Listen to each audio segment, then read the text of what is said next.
дар Узбекистон вазири собиқи корҳои дохилии ин кишвар дастгир шудааст. Боздошти Атҳам Абдуллоев баъд аз зуҳри 26 январ дар хонааш дар шаҳри Тошканд сурат гирифт. Абдуллоеви 52 сола бо қарори додистонии кул ба боздоштгоҳи вазорати корҳои дохилии Узбекистон интиқол ёфтааст. алайҳи ӯ имрӯз расман айб эълон хоҳад шуд. Ман аз Сироҷдини Ислом, шораи бахши узбекии радио Озодӣ ки ин мавзӯъро пайгирӣ дорад, сабаби боздошти вазири собиқро пурсидам. روز جمعه پس از ظهر وزیر داخلی سابق کشور اتهم احمدبایف از خانه خودش در مرکز تاشکند از طرف کارمندای گارد ملی، وزارت داخلی کشور، همچنان دادستانی کل به دستش زبانه زده ربوده شده است و الان در بینای بازپرسی وزارت داخلی کشور که 1 سال قبل خود او وزیر بود بازپرسی می شود. سببش چی است؟ چگونه شرح میدین؟ برای چی بازداشت شده است؟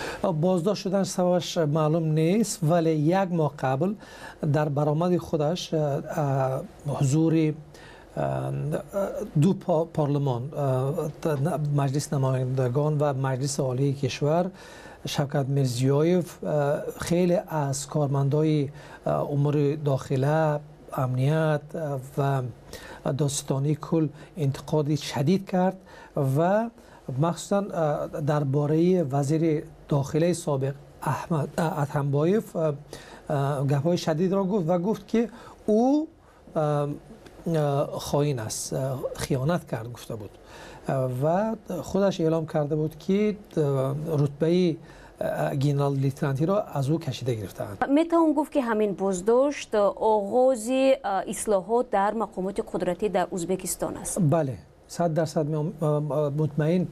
من مطمئن هستم که شوکت میرزیویف واقعا میخواهد آغاز کرده است این اصلاحات را، چون نقض حقوق بشر در تمام ساحه‌های کشور، علل خصوص در دادستانی کل، در امنیت و وزارت داخله خیلی پهن یافته بود و شوکت میرزیویف میخواهد به نظر من یک نظام درست را تأسیس کند، احیا کند و میخواهد یک قانون برآورد که تمام کار وزارت کارهای داخله، کمیته امنیت، همچنان دادستان کل را نظارت کند.